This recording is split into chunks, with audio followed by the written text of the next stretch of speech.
Welcome to the Rim Break Rodeo. We hope this video helps. You'll start by making sure Zupee'thy is updated and you're signed in. This avoids missing UI options.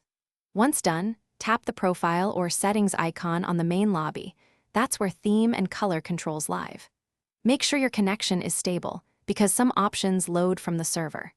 If you see no profile icon, swipe through the bottom bar or tap your avatar.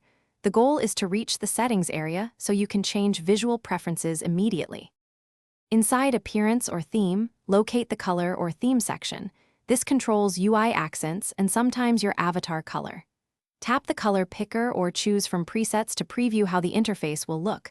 Previews often update immediately so you can compare. If there's a slider for brightness or saturation, nudge it until the tone sits right. Once satisfied, tap Apply or Save. This commits the choice.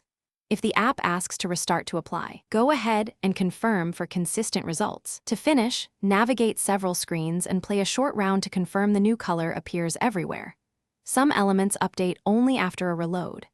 If the color didn't stick, force close the app and reopen, or clear the app cache in your device settings and attempt the save again. This resolves most sync hiccups.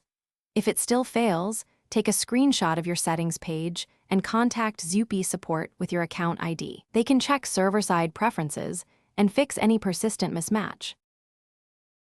Thanks for watching. Consider subscribing if we helped you.